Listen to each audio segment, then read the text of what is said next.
For more latest videos and updates, please subscribe our channel and hit the bell icon.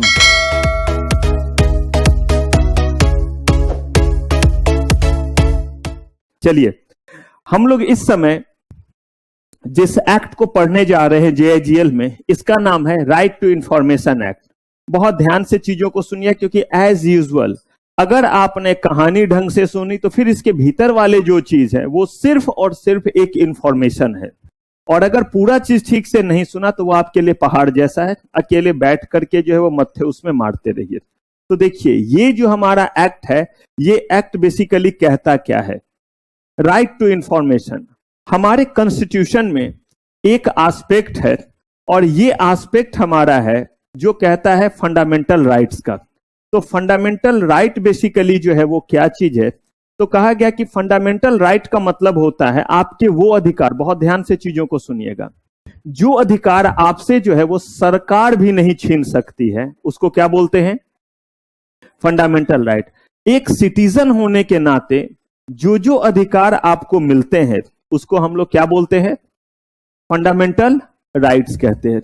ये जो हमें fundamental rights मिले, इसी में से एक राइट था जो कहता है कि आपको एक्सप्रेशन का राइट है। एक्सप्रेशन का मतलब कि आप अपनी बात किसी को बोल सके, और आप अगर चाहते हैं कि कोई इंफॉर्मेशन आप तक पहुंचे तो आर्टिकल 21 और आर्टिकल 19 इसके लिए आपको प्रोटेक्शन देता है। कोई बात नहीं, कॉन्स्टिट्यूशन ऑफ इंडिया पढ़ेंगे तो और अच्छे से जानेंगे। फिलहाल हमारे बहुत सारे फंडामेंटल राइट में से एक फंडामेंटल राइट ये भी है कि अगर हम चाहें तो हमें वो सूचना और वो इंफॉर्मेशन मिल सके। एकदम ध्यान से सुनिएगा। इसका मतलब है कि अगर आप जानना चाहें कि सर के अकाउंट में कितने पैसे हैं, तो क्या वो भी आएगा? वो तो वैसे ही मैंने बताया 12 रुपए हैं, जो ना उस दिन से कम हो रहा है ना क्या हो रहा है, ज्यादा हो रहा है। अगर आप चाहते हैं वो ज्यादा हो, तुरंत आप ट्रांसफर करें। देखिए, मैं टिन सा वाला मैसेज आपको क्या करूंगा, दिखला दूंगा। तो अगर मान लीजिए कि आप ये चाहें कि मेरे अकाउंट में कितने पैसे हैं, या जो है वो रिया के पास कितने हेडफोन हैं, जो बदल बदल के ये स्कूटी पे लगा करके जब ये चलते रहते हैं ना, तो मुझे तो लगता है कि सामने वाला गया। क्यों गया? क्योंकि ये इनका ध्यान तो इसमें जो बज रहा होगा क्या होगा, इस पे होगा। आगे क्या पता। और एकदम मस्त जो है वो क्या कर रहे होते, जिस जगह पे लगना चाहिए हेलमेट, वहां पे क्या लगा होता है? हेडफोन। एच से ही है, हेलमेट भी और हेडफोन भी है। तो सोचिए जरा, एक तो जो है वो हेलमेट नहीं, दूसरा कोई आवाज नहीं पीछे से, यानी कि नो डिस्टर्ब। कोई हॉर्न भी बजा रहा है, सुनना ही नहीं है, आराम से चलते रहेंगे। एक ही बार तब होगा जब जिस दिन कोई शेर पे सवा शेर मिलेगा, आगे में रोक देगा और बोलेगा, बोल क्या इरादा है। ना साइड दे रहे हैं ना कुछ और ना ही हॉर्न पे क्या हो रहा है, कुछ लेफ्ट या कुछ राइट। तो कहा कि अगर आप ये सोचना चाहें कि इनके पास कितने हेलमेट और कितने हेडफोन हैं, कहा गया कि क्या ये भी आपके फंडामेंटल राइट हुए? कहा नहीं। सबसे पहले ये एक्ट आकर के कहा कि आपको जो अधिकार है, जो सूचना, जो इंफॉर्मेशन आप ले सकते हैं, वो किसी प्राइवेट बॉडी का नहीं ले सकते हैं, वो सिर्फ और सिर्फ पब्लिक अथॉरिटी का ले सकते हैं। किनका ले सकते हैं? पब्लिक अथॉरिटी का। कि किस जगह पे कितने सड़क कब बने, कितने बार गड्ढे आपने भरे। ऐसा इसीलिए ताकि आप जो हैं वो टैक्स पेयर हैं, और अगर नहीं भी हैं तो सिटीजन है। कोई और अगर टैक्स पे कर रहा है तो आपके पास राइट है कि आप उसको इस्तेमाल कर सके। अगर आप जानना चाहें कि हमारे इलाके में कितने हॉस्पिटल कब कब खुले थे, अगर खुला तो वो दिख क्यों नहीं रहा है? मोहल्ला क्लिनिक आवाज लगाया, किस किस मोहल्ले में कितने क्लिनिक, आपके पास ये राइट है। कितने स्कूल हैं, उस स्कूल में कितने क्लास तक की पढ़ाई है, आप जान सकते हैं। कितने से कितने बजे पानी आएगा, आप जान सकते हैं। अगर आपने कोई मकान लिया है तो उस पे जो आप घर बनाएंगे तो कितने मंजिला घर तक बना सकते हैं। ऐसा कोई भी चीज जो किसी पब्लिक अथॉरिटी की जिम्मेदारी में आता है, वो इंफॉर्मेशन आपको लेने का अधिकार है। लेकिन फिर बात आया कि जब आपको जो है राइट्स बहुत सारे दिए जाते हैं तो आप चौड़े बहुत बन जाते हैं। तो कहा गया कि आपको राइट टू इंफॉर्मेशन का अधिकार मिला, राइट टू इंफॉर्मेशन। लेकिन किससे इंफॉर्मेशन ले सकते हैं? पब्लिक अथॉरिटी से इंफॉर्मेशन ले सकते हैं। लेकिन इस इंफॉर्मेशन को जब आप लेने के लिए जाएंगे तो ऐसा ना हो कि कुछ व्यक्ति बेल्ले बैठे हुए हैं। बेल्ले समझते हैं? मैं बोलना नहीं चाहूंगा कौन कौन बिल्ले होते हैं, लेकिन जैसे आप बिल्कुल बिल्ले नहीं है, आपके पास टाइम की बहुत हमेशा क्या रहती है, कमी रहती है, तो वो आदमी जिसके पास ढेर सारा टाइम फालतू पड़ा है उसी को हम बोल देते हैं बेल्ले। तो कहा बहुत सारे ऐसे आदमी जो दिन काट रहे होते हैं, यानी कि दिन कुछ ऐसे गुजारता है कोई जैसे एहसान उतारता है कोई। तो ऐसा ही जो है वो कोई जो है वो व्यक्ति है, उसको तो काम मिल गया और वो जो है वो बन जाता है आरटीआई एक्टिविस्ट। क्या बन जाता है? आरटीआई एक्टिविस्ट बन जाता है। आरटीआई एक्टिविस्ट का नाम सुने हैं? और ये एक पोस्ट का नाम हो गया, समझ लीजिए। आरटीआई कार्यकर्ता मतलब उसका काम ही है एक से एक जो है वो सूचना निकालो और उस पे जो है वो जय माता दी लेट्स रॉक। यानी कि अगर आपने इंफॉर्मेशन देखिए, लेकिन ये व्यक्ति आपके सोसाइटी समाज के लिए बहुत कुछ अच्छा कर रहे होते, तो ये तो एनजीओ वगैरह हो गए जो कह रहे हैं कि अगर आपने इस जगह इतनी बार सड़कें बनाई तो कहां बनाई? अपने घर में बनाया? यहां पे तो सड़कों का ये हाल है। और अगर आपने 5 साल में 5 बार सड़कें बनाई तो जरा उस इंजीनियर को बुला देना कि उसने पढ़ा कहां से है कि 5 साल में कितनी बार सड़क बनानी पड़ी। भाई कैसे इतना शानदार सड़क बनाया था? यानी कि किसी भी चीज को खराब बनाने का भी एक तरीका है भाई। इतना खराब कोई कैसे बना सकता है बिना ट्रेनिंग लिए हुए? मेरे पास ऐसे ही एक कुक आता था, रामू नाम था, अभी भी मुझे याद है, बताया था इतना गंदा खाना बनाता था कि एक दिन पूछना पड़ा कि बच्चे आपने खाना बनाना सीखा का? क्यों साहब जी, बहुत अच्छा मैं बना रहा हूं। तेरी तो बहुत अच्छा बना रहा हूं। तो उतना खराब आप चाहेंगे भी तो नहीं बना सकते जब तक आपने उसके लिए ट्रेनिंग ना ली हो। तो वैसे ही हम जानना तो चाहेंगे उस इंजीनियर से कि कहां से इंजीनियरिंग पढ़ा, ये सिविल इंजीनियरिंग, आईआईटी का कौन सा नया ब्रांच खुला है जो ऐसा सड़क बनाने के लिए देता है जो साल में जो है वो कितने बार बन रहा है? 2 बार 4 बार। और हर बार आप उससे क्या कर रहे हैं? यानी 5 साल में 5 बार क्या, कितने जगह तो साल भर। आप निकाल के देखिए आरटीआई के तहत कितने चीज आपको मिलेंगे कि एमसीडी की सफाई कितनी, तो दिन में 4 बार, और उसके लिए इतने लोग लगाए जाते, इतने खर्च होते हैं। कहा गया कि ये सही में निकालिए, उसका कंस्ट्रक्टिव यूज कीजिए। लेकिन कोई चीज जब बिल्कुल मुफ्त में मिलता है, जीरो में, तो लोग जो एवी बैठे हुए हैं वो सिर्फ इसी काम में लग जाते। इसीलिए उन्होंने बोला कि इन इंफॉर्मेशंस को आप तक तभी पहुंचाया जाएगा जब आप क्या करेंगे? सम अमाउंट क्या करेंगे? पे करेंगे। और ये जो सम अमाउंट आप पे करेंगे वो सम अमाउंट क्या होगा? कहा कि ये सम अमाउंट बहुत रीजनेबल सा अमाउंट होगा। आप देखते होंगे कि एम्स में ज्यादा पैसे नहीं लिए जाते हैं, टोकन मनी ही लिया जाता है। लेकिन कहीं ऐसा ना हो कि लोग सोचे कि एमवी कहीं बैठना ही है तो चलो यहीं पे बैठ जाते हैं, इसलिए भी भीड़ जमाना हो, इसलिए बहुत टोकन सा मनी लिया जाता है। तो यहां पे भी कहा गया कि आप किस तरह का इंफॉर्मेशन चाहते हैं, उसके बेसिस पे हम आपसे नॉमिनल क्या करेंगे? चार्ज लेंगे। पहली बात का ठीक है।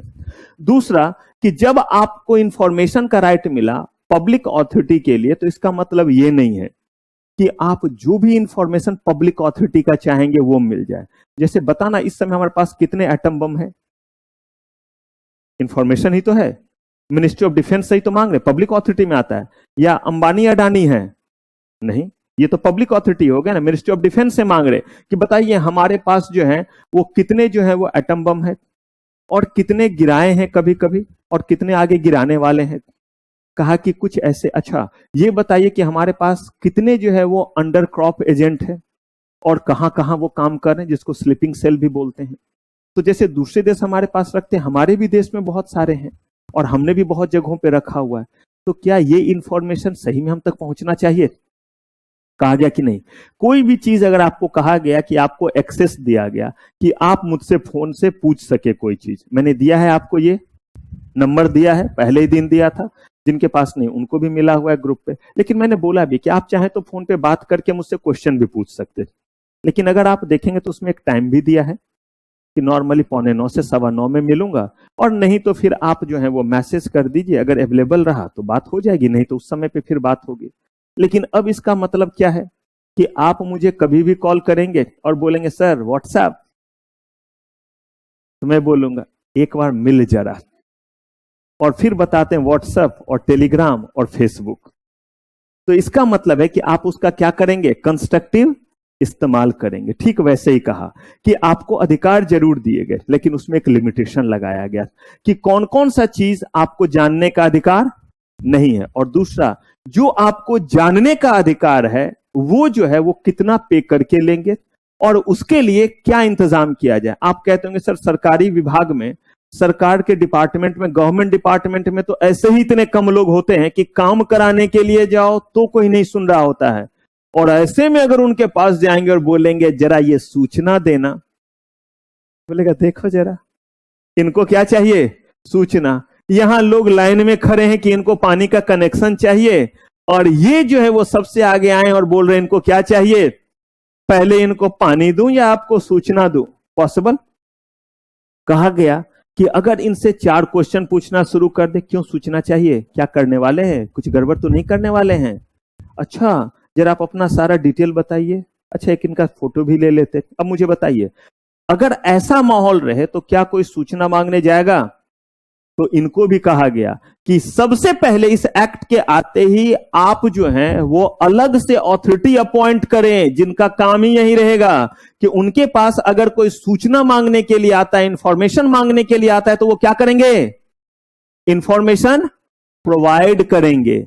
उसके लिए अलग से लोग रखिए, वरना बोलेंगे हमारे यहां तो लोगों की ही शॉर्टेज है, काम के लिए शॉर्टेज है, ये कहां से? तो बोला गया कि क्या कीजिए, इसके लिए अलग से लोग रखिए। कहा एक बात हो गई, कहा कि वो अगर जो है बोलेंगे कुछ तो बता भाई, कुछ तो बता, फोन का नंबर, घर का पता, कुछ तो बता, लोग डर जाएंगे या नहीं? कहा ठीक है, कुछ इंफॉर्मेशन तो चाहिए, तभी तो हम आपको इंफॉर्मेशन देंगे, लेकिन उतना ही इंफॉर्मेशन लेंगे जिससे काम कर सके। अनरीजनेबल इंफॉर्मेशन, वो इंफॉर्मेशन लेने आया है, आप उल्टा इंफॉर्मेशन लेना मत शुरू कीजिए। और पता चला कि कोई अगर सर बैठे हैं तो पता चला कि अगर कोई मैम आ गई तो बाकी भी इंफॉर्मेशन ले रहे हैं। कहा इना चोल बेत, लॉ बना है किसी पर्पस के लिए, उस पर्पस को डिफीट ना किया जाए। तो सबसे पहले ये एक्ट जो है वो हमें कहता है कि हमें अधिकार है कि हम इंफॉर्मेशन ले सकते हैं, लेकिन किस अथॉरिटी का, प्राइवेट या पब्लिक अथॉरिटी का? सारे तरह के, कुछ नहीं ले भी ले सकते। तो इसका मतलब यही तो जानना है कि इंफॉर्मेशन के दायरे में क्या क्या आता है, और दूसरा कौन कौन सा इंफॉर्मेशन नहीं ले सकते हैं, किस किस डिपार्टमेंट के अगेंस्ट हम इंफॉर्मेशन नहीं ले सकते, और इंफॉर्मेशन लेने के लिए जाएंगे तो वो इंफॉर्मेशन कौन देगा, और अगर उसने नहीं दिया तो उसके बाद किसके पास जो है हम जाएंगे, उसने भी नहीं दिया तो अपील में कहां जाएंगे, इनके ऊपर कोई फाइन पेनल्टी का प्रोविजन है या नहीं, टाइम बॉन्ड मैनर में ये होगा, या फिर जो है वो आज इंफॉर्मेशन लेने के लिए गए हैं और कह रहे हैं आना अगले जन्म में, पॉसिबल? कहा कि नहीं, टाइम बॉन्ड मैनर में, वो कितने दिनों के भीतर होगा। कभी कभी ऐसा भी हो सकता है कि एक इंफॉर्मेशन मांगने के लिए गए और इसमें 2 अथॉरिटी इन्वॉल्व है, बहुत ध्यान से बातों को समझिएगा, 2 अथॉरिटी इन्वॉल्व है। जैसे आप जो है वो इंफॉर्मेशन मांगने गए, और मान लीजिए आप इंफॉर्मेशन लेने के लिए गए, और वो इंफॉर्मेशन एमसीडी और डीडीए ये 2 के बीच में हो सकता है, क्योंकि एमसीडी के हिस्से में शायद नाली की सफाई आती है, और जो है वो दिल्ली जल बोर्ड की अथॉरिटी में पानी का सप्लाई आता है। कहीं कहीं ये पाइप वगैरह इस तरह से है कि उसका इसमें, इसका उसमें, नाले में जो है वो पीने वाला पानी गया तो नाला बुरा मान जाएगा, खुश होगा, more than happy, Sachin sir के स्टाइल में मोर देन हैप्पी, कि बच्चा मोर देन हैप्पी होगा। क्या कर दीजिए, अगर थोड़ा ब्रेक ज्यादा मिल जाएगा, मैं बोलता हूं सर बच्चे हैप्पी ये मुझे पसंद नहीं, वो जो है वो सिर्फ मार्क्स अच्छे लाएं उस दिन हैप्पी हो, तो बस ये मुझे पसंद है। बाकी दिन अगर उनको हैप्पी होने के लिए दिए तो रिजल्ट के दिन वो कभी भी हैप्पी नहीं होगा। तो मैं थोड़ा दुष्ट हूं, मैं एक दिन के जो है वो खुशी के लिए बाकी दिन की खुशियां नीलाम करने को क्या हूं, तैयार हूं, क्योंकि अगर बाकी दिन आप हंसेंगे तो उस दिन क्या होगा, इसका मतलब ये नहीं कि सर अभी से आप कुछ भी बोलो देख लेना हमारा चेहरा बस ऐसे रहेगा और आपको दया लग जाएगी। तो मेरे कहने का वो मतलब नहीं कि टाइम बर्बाद करने से मैंने बोला। तो अब कहा कि अगर मान लीजिए कि हमने इंफॉर्मेशन मांगी कि भाई पानी जो है वो कब कब और किस तरफ कितना गंदा आ रहा है, क्या वजह है, तो मुझे बताइए दिल्ली जल बोर्ड को कहीं ना कहीं एमसीडी के साथ कोऑर्डिनेट करना पड़ेगा या नहीं, या अगर एमसीडी से भी मांगा तो उसे दिल्ली जल बोर्ड से कोऑर्डिनेट करना पड़ेगा या नहीं। इसका मतलब यहां पे एक ऐसा भी पार्टी हुआ कि जिससे हम इंफॉर्मेशन ले रहे हैं वो इंफॉर्मेशन नहीं दे पा रहा है बल्कि किसी और पार्टी से लेगा, that is called third party. और अगर थर्ड पार्टी इन्वॉल्व रहा तो आपको नहीं लगता है कि हमें यहां पे थोड़ा सा ज्यादा समय देना चाहिए, क्योंकि हमने मांगा इंफॉर्मेशन एमसीडी से, हमें लगा कि शायद वही दे देगा, लेकिन वो बोलता है कोई बात नहीं, ये हम इंफॉर्मेशन कहीं और से आपको क्या करेंगे, प्रोवाइड करके दोनों को मिक्स करके देंगे। ऐसा इसीलिए क्योंकि इन दोनों के बेसिस पे ही पता चलेगा कि कहां कहां नालियों का क्या हो रहा है, पानी जा रहा है, क्योंकि पता तो चले कि कहां से पाइप जा रहा है और कहां से नालियों का जो है वो नाला जा रहा है। कहने का मतलब ये हुआ कि अगर इसमें कोई और भी चीज इन्वॉल्व है तो उन सबकी रिस्पॉन्सिबिलिटी और अकाउंटेबिलिटी क्या की जाएगी, तय की जाएगी। क्लियर है ये चीज? यही बेसिकली हमें इस एक्ट में पढ़ना रहेगा। तो अब इतने सारे चीजों को सुनने के बाद ध्यान रखिए, अगर आपके पास ये इंफॉर्मेशन है कि हमने जो एक्ट पढ़ना है वो कहता क्या है, तो ये एक एक्ट है जो कहता है कि आपके पास राइट है इंफॉर्मेशन क्या लेने का, रिसीव करने का। किससे? पब्लिक ऑथोरिटी से। और ये आपको जो है वो आया कैसे, तो कहा ये हमें कॉन्स्टिट्यूशन ऑफ किसने दिया है, इंडिया ने दिया है, as being citizen of India हमें ये दिया गया है। और इसी में जो है वो आर्टिकल 19 के तहत फिर इस एक्ट को क्या किया गया, बनाया गया, जो हमारा फ्रीडम ऑफ स्पीच कहता है फ्रीडम ऑफ स्पीच का मतलब है इंफॉर्मेशन रिसीव करना भी किसके तहत आता है, फ्रीडम ऑफ। पहले इंफॉर्मेशन होगा तभी तो बोलेंगे, जानेंगे ही नहीं तो बोलेंगे कैसे, क्योंकि आपके पास राइट है कि हमारे मोहल्ले का ऐसा हाल क्यों है, हमारे सड़कों का ऐसा हाल क्यों है, तो जरा इंफॉर्मेशन ले लीजिए कि भाई इन सड़कों की कब कब मरम्मत हुई है और कितने बार इसके लिए टेंडर जो है वो दिया गया। कहा गया कि इस एक्ट में एक टाइम बनाया गया और कहा गया कि देखिए जरा क्या लिखा हुआ है, कमेंसमेंट कब से हुआ, ये एक्ट आपका कब आया, आज के डेट में ये एस्पेक्ट इररिलेवेंट है, लेकिन फिर भी लॉ में है तो हम जान लेते हैं। कहा कि जब ये एक्ट आया उसके 120 दिन के भीतर, कितने दिन के भीतर, 120 डेज के भीतर कहा गया कि आपका काम है कि आप क्या करेंगे, आप जो है वहां पे एक जो है वो प्रॉपर जो है वो हमें सेटअप क्या करके देंगे, तैयार करके देंगे, यानी कि वो पर्सन अपॉइंट करेंगे जिस पर्सन से जाकर के हम क्या ले सके, इंफॉर्मेशन। आप ही सोचिए, एक्ट नहीं बना हुआ था तो हमारे पास हर पब्लिक ऑथोरिटी में क्या पब्लिक इंफॉर्मेशन ऑफिसर था, उसको पीआईओ कहते हैं, नहीं था, ऐसा कोई पोजीशन ही नहीं था। कहा कि अब या तो जो पर्सन ऑलरेडी किसी पोस्ट पे उसको ये पोस्ट पोजीशन दीजिए कि वो साथ साथ किसका काम करे, पब्लिक इंफॉर्मेशन ऑफिसर का काम करे। कहा कि या आप अलग से क्या कीजिए, आप जो है वो अपॉइंट कीजिए, क्या अपॉइंट कीजिए, पब्लिक इंफॉर्मेशन ऑफिसर जो है आप क्या कीजिए, अपॉइंट कीजिए। कितने दिन के भीतर, मुझे बताइए, क्या ये आज के डेट में रेलिवेंट है, क्यों नहीं है रेलिवेंट, कब का वो बीत गया 120 दिन, ये कब तक रेलिवेंट था, जब तक 120 दिन नहीं हुए थे। तो अब तो इतने दिन हो गए, कहा ठीक है, लेकिन क्या ये हर जगह एप्लीकेबल है, हाँ ये हर जगह क्या है, एप्लीकेबल है, इसलिए मैंने आपके में भी लिखा, यहां भी लिखा है। बहुत सारे जगहों पे एक्सेप्ट पहले रहता था, लेकिन आज के डेट में ये एक्सेप्ट जो है वो उसको क्या कर दीजिए, नहीं है। और अब जो है वो एक्सेप्ट की जगह क्या हो गया, इंक्लूडिंग जम्मू एंड कश्मीर, हर जगह के लिए अब ये एक्ट क्या है, एप्लीकेबल है। तो जो इंफॉर्मेशन दिल्ली पब्लिक ऑथोरिटी का मिल सकता है वही ऑथोरिटी आपको कहां का मिलेगा, जम्मू कश्मीर का भी मिलेगा।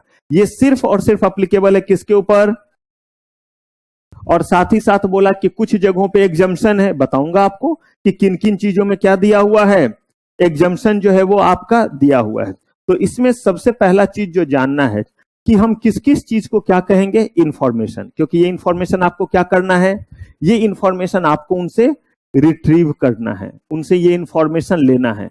तो कहा गया कि इस इंफॉर्मेशन का मतलब, कहा कि अगर गवर्नमेंट का कोई रिकॉर्ड है, कोई डॉक्यूमेंट है, किसी तरह का कोई क्या है, मेमो है, तो कहा वो सब इंफॉर्मेशन का क्या है, पार्ट है। यानी कि अगर कोई जानकारी उसमें से निकल करके आ रहा है तो वो मना नहीं कर सकते हैं, क्योंकि हमने कहा कि जिसको भी जो है वो सेक्शन 2F इंफॉर्मेशन बोलेगा, और आप अगर सेक्शन 8 और सेक्शन 9 के अकॉर्डिंग एग्जम्प्टेड नहीं है, सेक्शन 8 और सेक्शन 9 ने बोला है कि इसी तरह के चीज को किसी को प्रोवाइड करने की जरूरत नहीं है। तो अगर आप इस दोनों सेक्शन में नहीं आते हैं तो उसके अलावा जो भी इंफॉर्मेशन है, चाहे वो किस फॉर्म में रहे, record, document, memo, email, opinion, advice, press release, circular, order, log book, कह रहे कि इनमें से किसी भी नाम से क्यों ना रहे, contracts, report, paper, sample, models, data material, किस फॉर्म में, कहा कि ऐसा इसीलिए इतना लिखा गया क्योंकि होता क्या था वो सुनिए।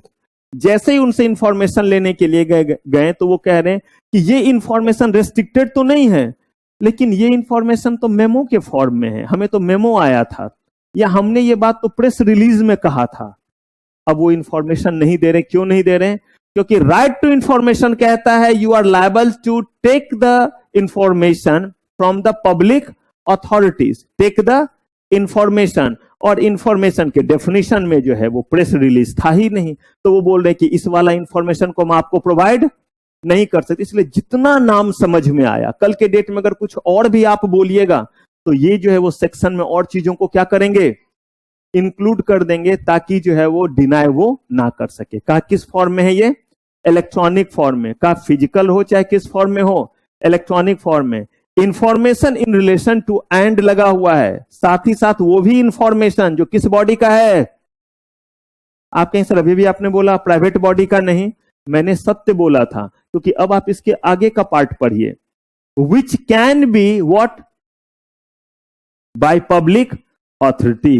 कहा कि और कोई इंफॉर्मेशन जो पब्लिक ऑथोरिटी का नहीं है, किसका है, प्राइवेट बॉडी का है, लेकिन उस पर कंट्रोल किसका है। तो वैसे केस में वो इंफॉर्मेशन भी इंफॉर्मेशन के दायरे में आता है। अब आगे देखेंगे कि वो इंफॉर्मेशन कैसे मिलेगा, कितने पैसे देने पड़ेंगे, किस तरीके से मिलेगा। कहा गया कि इसमें अगर हम देखें कि किस किस तरह के इंफॉर्मेशन का राइट है, क्या क्या चीज आप जो है वो अपने राइट के दायरे में इस्तेमाल कर सकते, क्या सिर्फ डॉक्यूमेंट के फॉर्म में आएगा। कहा नहीं, inspection of work, document and, मतलब आप समझें, अगर यहां पे आप चाहें तो उन चीजों का इंस्पेक्शन भी कर सकते हैं।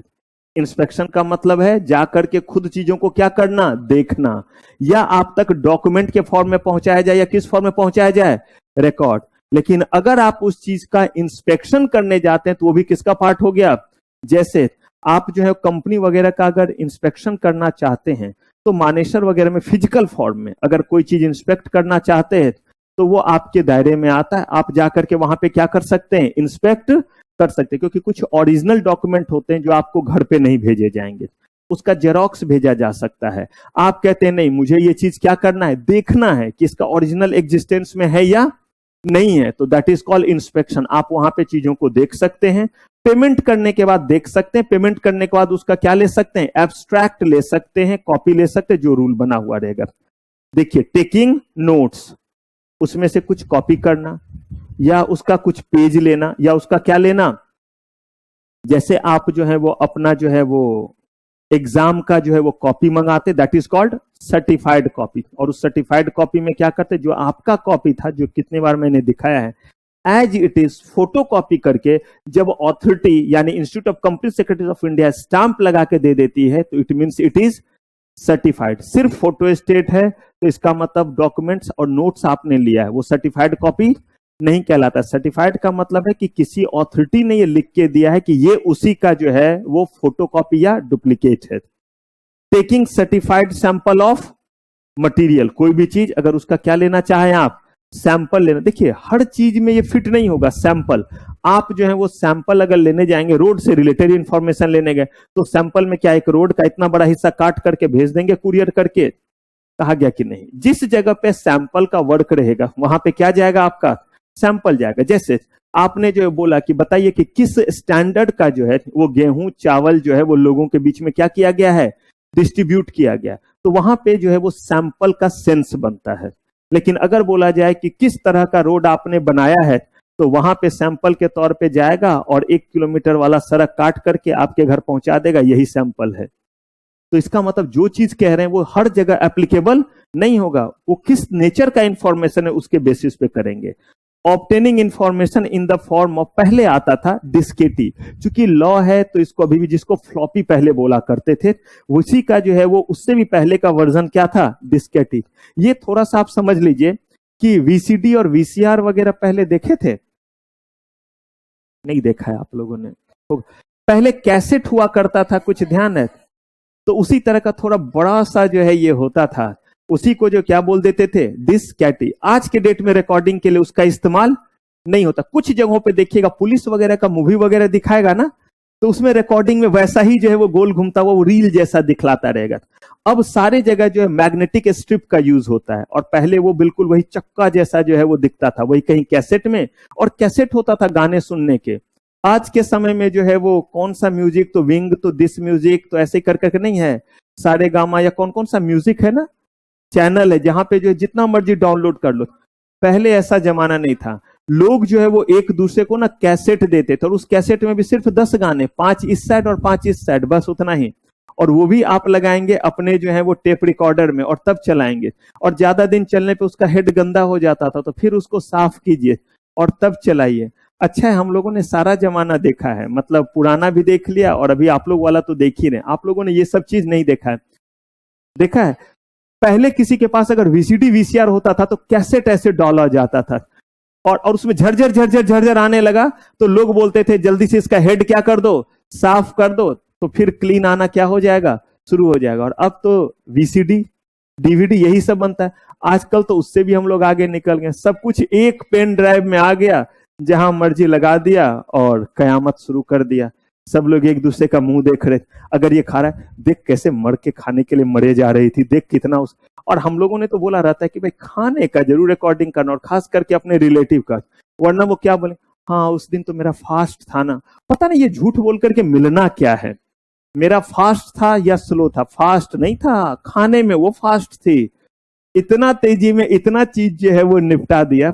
तो यहाँ पे disc, floppy, tape, video cassette, किसी भी इलेक्ट्रॉनिक फॉर्म में वो क्या हो सकता है, इंफॉर्मेशन हो सकता है। कहा गया कि थर्ड पार्टी का मतलब मैंने आपको बताया कि हम जिससे इंफॉर्मेशन मांग रहे, जिस पब्लिक ऑथोरिटी से, ये इंफॉर्मेशन उससे रिलेटेड नहीं है, बल्कि क्या है, किसी और से रिलेटेड है, लेकिन चैनल वही है। तो जिसके लिए इंफॉर्मेशन मांगा जा रहा है और जिससे हम इंफॉर्मेशन मांग रहे हैं, अगर वो सेम पार्टी नहीं है, then this is called what, information मांगने वाले हम। जिससे इंफॉर्मेशन मांग रहे, this information is not related to that very person to whom we are asking for the information, then that body concerned is known as third party कहलाएगा। Person entitled to right to information, किसके पास अधिकार है, हमारे मतलब कौन, जो सुंदर है, लंगला है, कूना है, कावड़ा है। कहा कि कोई फर्क नहीं पड़ता कौन कितना सुंदर है और कौन कितना खराब है। बोला कि हर वो इंसान जो क्या है, सिटीजन क्या होना चाहिए, ऑफ इंडिया है, उसके पास ये राइट है कि वो ये इंफॉर्मेशन ले सकता है। कौन सा इंफॉर्मेशन, तो इंफॉर्मेशन का मैंने ये फॉर्मेट बता दिया, इसमें से कोई भी इंफॉर्मेशन, लेकिन किसका ले सकता है, सिर्फ और सिर्फ जो है वो किसका, सिर्फ और सिर्फ जो है वो पब्लिक ऑथोरिटी का ले सकता है, और या कोई ऐसा प्राइवेट ऑथोरिटी जिसका कंट्रोल किसके पास है, तो उसको भी हम पब्लिक ऑथोरिटी के ही क्या लेते हैं, कैटेगरी में। जैसे आप पढ़ते होंगे कि अगर कोई सब्सिडरी कंपनी है किसी पब्लिक कंपनी का, तो उस कंपनी को भी हम ट्रीट क्या करते हैं, पब्लिक कंपनी, ऑल दो उसका कॉन्स्टिट्यूशन किसके तरह है, प्राइवेट कंपनी की तरह है। तो ठीक वैसे यहां पे भी ये चीज आपका एप्लीकेबल हो रहा है। आइए चलिए, अब यहां पे हम लोग कह रहे हैं कि अगर कोई भी जो है पर्सन इंफॉर्मेशन लेना चाहे, तो ये इंफॉर्मेशन जो है वो कैसे ले सकता है। कहा कि वो पब्लिक ऑथोरिटी के किस ऑफिसर के पास जाएगा, पब्लिक इंफॉर्मेशन ऑफिसर के पास, या असिस्टेंट पब्लिक इंफॉर्मेशन ऑफिसर। देखिए इसका एब्रिविएशन थोड़ा अजीब किया गया है, क्या लिखा हुआ है, POI, लेकिन मतलब क्या है ये, पब्लिक इंफॉर्मेशन ऑफिसर। जैसे आप देखते होंगे कि बहुत जगह एब्रिविएशन में जैसे LLB लिखा हुआ है, इसका जो है वो बताइए फुल फॉर्म।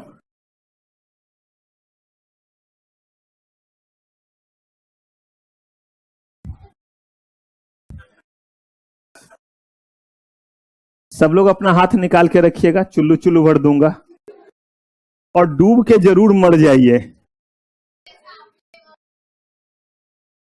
हाँ वैसा ही वाला, आप भी पहले बाल से शुरू कीजिएगा।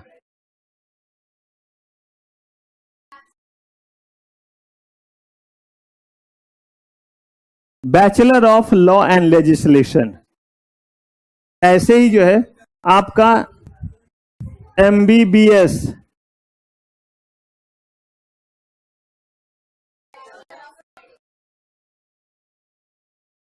तो कभी कभी एब्रिविएशन ये नहीं कि यहीं से स्टार्ट होगा, ये हुआ bachelor of medicine and bachelor of surgeon, तो सर्जरी, तो ये दोनों तरफ भाग गया। तो कभी कभी आपके जो है वो कुछ एब्रिविएशन वैसे ही नहीं होते हैं जैसे हम शुरू से स्टार्ट किए और कहां पहुंच गए, लास्ट। तो ऐसा उटपटांग हो सकता है। चलिए, तो किसके पास हम जाएंगे? पब्लिक इंफॉर्मेशन ऑफिसर या असिस्टेंट पब्लिक इंफॉर्मेशन ऑफिसर, उनके पास आप जाते हैं। ठीक है, इनका क्या ड्यूटीज है? अगर इनसे इंफॉर्मेशन मांगा गया तो ऐसे केस में दो बातें इनके लिए है। एक तो अगर कोई इंफॉर्मेशन मांगने के लिए आए तो रीजनेबल असिस्टेंस देंगे, क्या प्रोवाइड करने में? इंफॉर्मेशन। दूसरा, अगर कोई बंदा ऐसा है जो कि सही फॉर्मेट में नहीं चीजों को लेकर के आया है, बल्कि वो कह रहा है कि मुझे ये इंफॉर्मेशन चाहिए, बताइए कैसे मिलेगा, तो कहा गया कि इनका ये काम भी है कि ये बताएंगे कि ये वाला फॉर्म भर करके ऐसे करके अगर मेरे पास आओगे, मेरे मत्थे मरोगे, तो मुझे इंफॉर्मेशन देना पड़ेगा।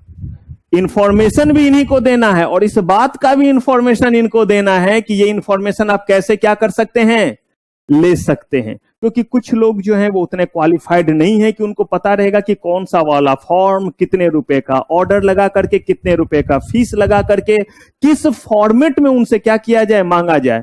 वो बस आए हैं और कह रहे हैं कि हमें जानना है कि हमारे मोहल्ले में कितने मोहल्ला क्लिनिक जो है वो खुले हैं या इस एरिया में कितना खुला। बोलेंगे कि ठीक है, ये फॉर्म होता है, ये देखिए, इस फॉर्म पे आपको जो जो इंफॉर्मेशन चाहिए बताइए, क्या इंफॉर्मेशन चाहिए, ये लीजिए, यहां साइन कीजिए या लगाइए अंगूठा अपना।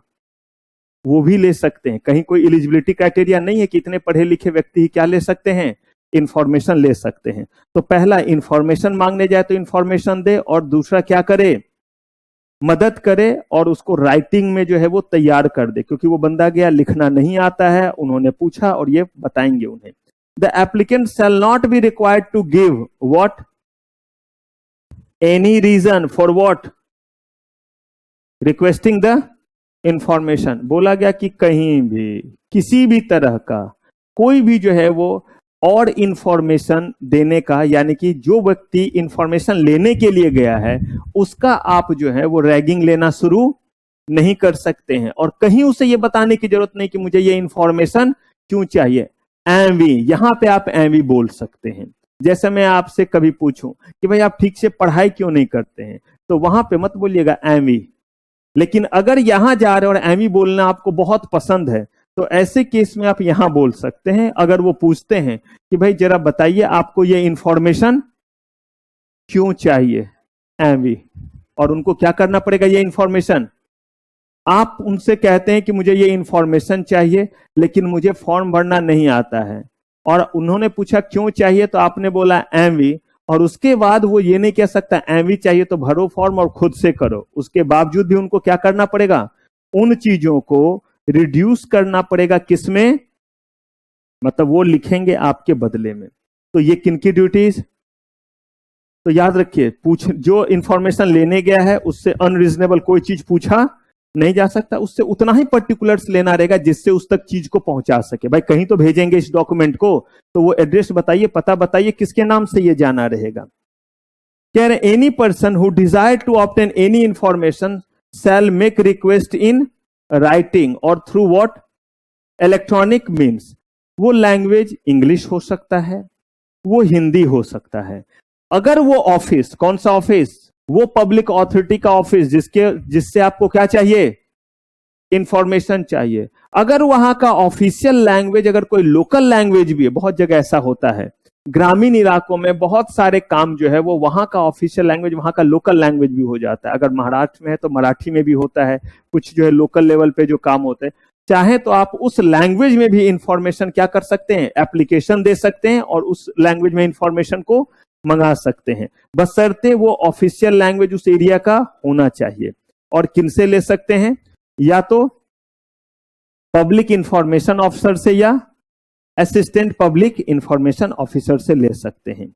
The request should specify the particulars of information sought by the applicant and should be accompanied by what, requisite fit. साफ तौर पे बताइए क्या इंफॉर्मेशन चाहते, वेग में मत पूछिए कि जितना है सब दे दो, तो पूरा का पूरा ऑफिस फोटो कॉपी करके दे दें। तो इसीलिए आप बताइए क्या इंफॉर्मेशन चाहिए, और जैसा इंफॉर्मेशन आपको चाहिए उस बेसिस पे आपसे क्या किया जाएगा, चार्ज किया जाएगा। रीजन ये कितने फोटो कॉपी भेजने होंगे, किस तरह से भेजना होगा, सीडी भेजना होगा, क्या भेजना होगा, उस अकॉर्डिंग चार्ज किए जाएंगे।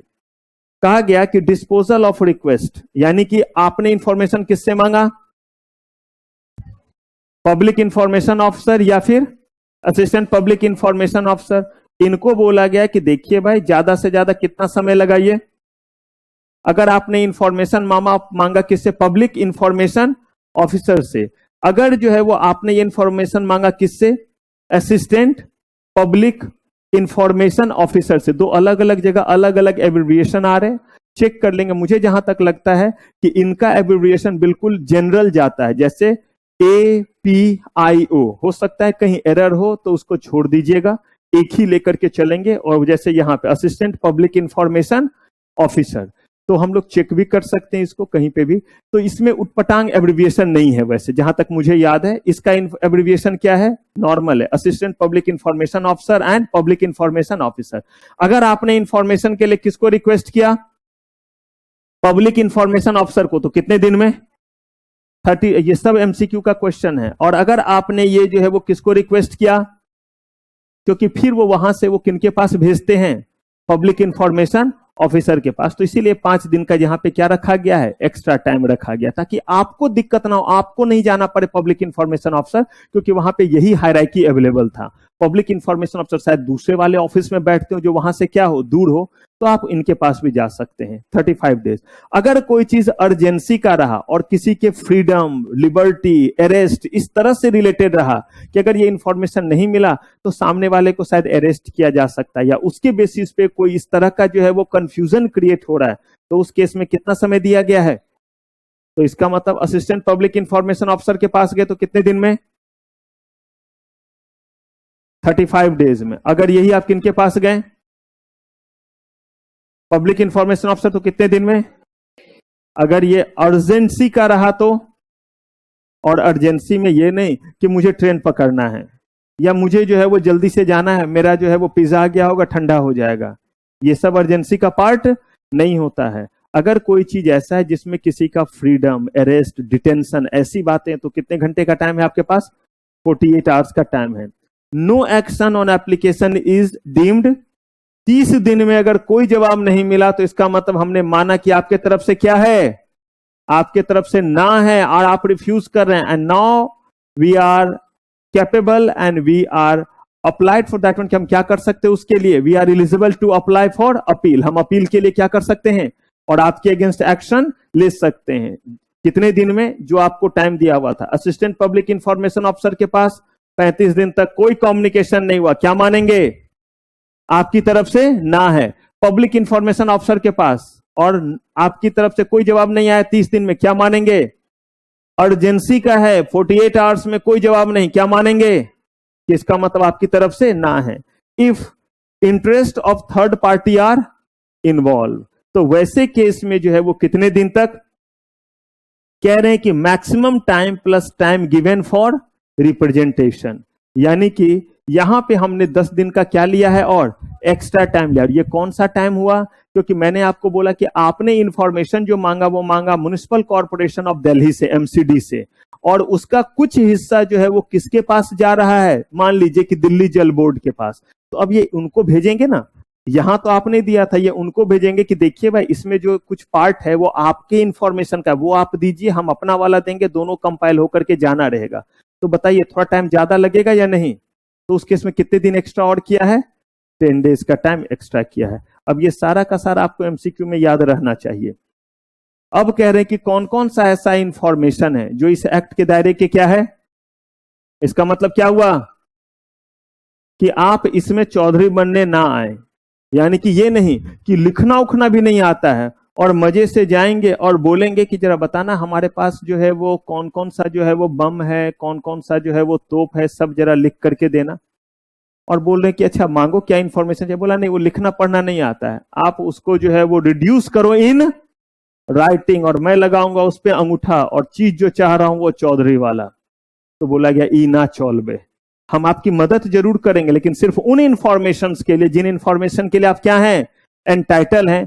सेक्शन 8 में जो इंफॉर्मेशन दिया हुआ है या सेक्शन 9 में जो ऑथोरिटी बताया हुआ है, उन लोगों के लिए आप कोई भी इंफॉर्मेशन नहीं ले सकते। और वो क्या है? Information effective national security. बताइए, जो चीज हमारे देश के सिक्योरिटीज और बाकी चीज से रिलेटेड है उसे खुफिया रखा जाए या सब जनता में बांट दिया जाए? क्योंकि जो जनता में रखा जाएगा वही तो न्यूज के जरिए बाकी लोगों तक पहुंचेगा या नहीं पहुंचेगा? कहा गया कि information forbidden by court order. Court ने बोला है कि किसी भी शर्त पे नाम नहीं बताएंगे कि इस गलत काम हुआ था, लेकिन किन किन लोगों ने किया था और उसका एड्रेस क्या क्या है, वरना लोग शायद उसे मार डालेंगे। पॉसिबल? या कोई और भी चीज कि आप किसी भी जो है, अगर कोई पूछे कि अभी तक इस अटैक में कितने लोग घायल हुए हैं या क्या हुआ, तो ऐसा कुछ इंफॉर्मेशन कोर्ट ने मना किया। कहा कि ऐसा इसीलिए ताकि किसी तरह का जो है वो वायलेंस और ना हो, गलत इससे जो है कोई और जो इंफॉर्मेशन ना आ जाए। अगर कोर्ट ने मना किया है तो ऐसे केस में वो इंफॉर्मेशन आपको प्रोवाइड, और ये कोर्ट किस चीज के इंफॉर्मेशन को मना करेगी, ये जुरिडिक्शन किसका है, कोर्ट का है। और ये फैक्ट टू फैक्ट बेसिस पे कोर्ट क्या करती है, तय करती है। इंफॉर्मेशन प्रिविलेज टू लेजिस्लेचर, यानी चाहे वो स्टेट लेजिस्लेटर हो चाहे यूनियन लेजिस्लेचर हो, यानी कि लोकसभा राज्यसभा जो हम लोग कहते हैं। कहा कि इससे रिलेटेड कोई भी अगर इंफॉर्मेशन है तो वो इंफॉर्मेशन आप नहीं ले सकते हैं।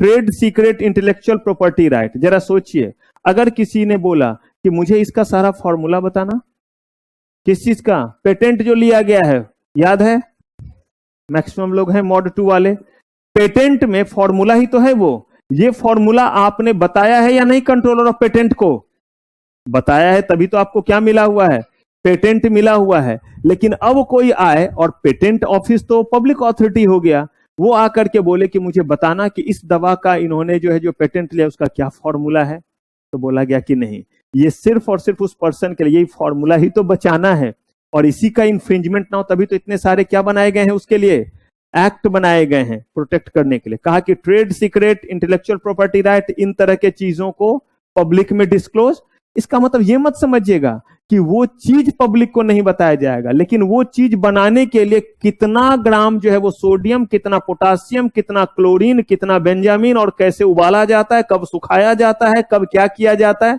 बोला इसको बोलते हैं आपका फॉर्मूला, और ये शेयर नहीं किया जाएगा। कॉन्फिडेंशियल इंफॉर्मेशन फ्रॉम व्हाट, किसी भी तरह के डेलीगेशन, जैसे अभी जो है वो इंडिया से बाहर गए थे, यूएसए गए थे मोदी जी, बहुत सारा इंफॉर्मेशन लोगों के बीच में शेयर किया गया, लेकिन हो सकता है कुछ ऐसा इंफॉर्मेशन जो पब्लिक के बीच में भी अभी शेयर नहीं है, जिसको डिप्लोमेटिक रिलेशन बोलते हैं। जैसे एक तरफ रसा से भी हमारी दोस्ती है, दूसरी तरफ रसा और यूएसए का दुश्मनी है। हमें रसा से भी जो है वो चीज चाहिए, और हमें किससे चाहिए, यूएसए से भी चाहिए। रसा हमेशा से जो है वो रूस आपका हमेशा मदद किया, जितने भी वॉर हुए हैं सब में बहुत मदद किया है। और चाइना और यूएसए ये पहले से ही धोखेबाज नेचर के हैं। सबसे बड़ा धोखेबाज चाइना, उस पर आप कभी भरोसा नहीं कर सकते हैं। अगर उसने बोला कि अब हम जो है वो सहमत है कि हम जो है वो इस पे कहीं भी किसी भी तरह का डिस्प्यूट नहीं करेंगे, तो समझ लीजिए कुछ ही दिन पे जो है वो देश पे हमला होने वाला है। अगर वो आपसे लगातार जो है वो डटा हुआ है कि नहीं ना हम पीछे जाएंगे, नहीं तो समझिए आप सुरक्षित हैं। यानी अभी जो माहौल है इसका मतलब है कि हम सुरक्षित हैं। अगर वो शांत हो जाए और बोले कि ठीक है एलओसी पे या बाकी या लाइन ऑफ एक्चुअल कंट्रोल पे कोई मूवमेंट नहीं हो रहा है, तो समझ लीजिए बहुत भयानक क्या होने वाला है मूवमेंट, क्योंकि उन्होंने बाकी जो 62, 65 में ऐसा किया भी है। इंफॉर्मेशन इंडेंजरिंग द लाइफ और सेफ्टी ऑफ ए पर्सन, जैसे अभी सुबह में आते वक्त शायद तैयार हो रहा था मैं, तो टीवी चल रहा होगा, तो दो ही चीज चलता है, या तो सिंचैन चलता है या न्यूज, यही दो चीज चलता रहता है। तो अरे आप लोगों ने एक वो पागल बेटा देखा है, यूट्यूब पे पागल बेटा करके कोई चैनल है, छोटे बच्चे का है, ये होमवर्क नहीं है, लेकिन एक बार देखिएगा वो बच्चा है इतना इरिटेटिंग, वो सिंचन का भी पप्पा है, पागल में। हाँ हाँ, अच्छा, तो वो बिटिया हमको जो है पापा खाते वक्त तो देखो, उसको पता नहीं क्या मजा आता है कि उसका चीज क्या करे, सब लोग अगर देखे तो उसमें उसको बहुत मजा है। बोलते बेटा ऐसे जुल्म नहीं करते, एक तो जो है वो खुद देखो, चलो ठीक है, फिर क्या करो कि पापा बैठ के देखो ना, मम्मा तो नहीं देखती है मेरे साथ। अगर वो कुछ देख रही है ना टीवी पे, अब तो बहुत कम, पहले जब छोटी थी तो छोटा भीम पापा देखो ना देखो ना, अब क्या पता सब लोग देख रहे हैं तो उसको क्या मजा आ रहा है, और बात भी नहीं करना उस समय एक दूसरे से, क्या करना है सिर्फ बैठ, उसको मजा आ रहा है। ये भीम लड्डू खाया वो ऐसे किया तो उसको मजा आ रहा है, हमें क्या मुंह में देता तो एक बात भी समझते, उसके बाद ढोलकपुर को बचा रहा है तो ये कर रहा है वो कर रहा है। तो यहाँ पे कह रहे हैं कि अगर वही टीवी देख रहा था सुबह में, तो उसमें आया था कि बहुत सारे प्रिजनर्स को कहा जा रहा है कि दिल्ली से या बिहार यूपी से जो है वो शिफ्ट करके जो है इसको अंडमान निकोबार जो है वो भेजा जाए। ये न्यूज थोड़ा सा चल रहा है क्योंकि ये लोग यहां से गैंग चला रहे, बिश्नोई ग्रुप और बहुत सारे ऐसे हैं। मैं पढ़ाने के पर्पज से यूज कर रहा हूं, मेरा इस ग्रुप से कहीं कोई दुश्मनी नहीं है। तो कोई भी जो है वो ऐसे ग्रुप है, ये बहुत ज्यादा कह रहे हैं एक्टिव है, और ये जेल में रह के भी चीजों को क्या कर ले रहे हैं, ऑपरेट कर ले रहे हैं। तो कहा जा रहा है इनको उस तरह के जेल में क्या किया जाए, सेंट्रल जेल से वहां शिफ्ट किया जाए। अब जरा देखिए, अगर मान लीजिए कि इनको बोला जाता, हो सकता है कहीं और फिर शिफ्ट कर दिया जाएगा ताकि लोगों को जो है वो पता ना चले, क्योंकि इनके ऊपर भी जो है वो हमला हो सकता है। जैसे एक यूपी में हुआ था, नाम भूल रहा हूं, अमजद या हाँ अतीक अहमद, सही कह रहे हैं। तो उनको जो है वो जिस समय कहीं पेश किया जा रहा था उसी दौरान जो है वो डेथ हो गया। इसका मतलब है कि कहीं ना कहीं जो, देखिए सबके पास राइट है, जो भी सजा देगी उसको कौन देगा, कोर्ट देगा।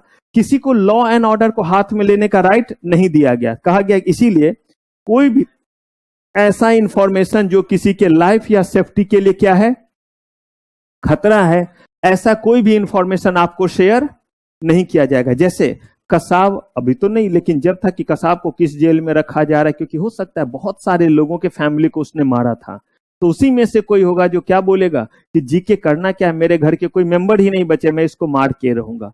कहने का मतलब बस इतना ही हुआ कि कोई भी है लॉ के अकॉर्डिंग पनिशमेंट होगा, लेकिन अगर किसी का सेफ्टी और लाइफ इन डेंजर है तो वो इंफॉर्मेशन किसी के भी साथ शेयर नहीं करेंगे। ये कौन सा सेक्शन कहता है, सेक्शन 8 कहता है, इंफॉर्मेशन इफेक्टिंग एनी इन्वेस्टिगेशन और प्रोसिक्यूशन प्रोसीडिंग। कोई भी अगर जांच पड़ताल चल रहा है, जैसे श्रद्धा मामला हो या और कोई भी केस हो, तो आपके पास ये अधिकार नहीं है कि आप कह सकते हैं कि जरा मुझे पोजीशन बताना, कहां तक जो है तहकीकात पहुंची है।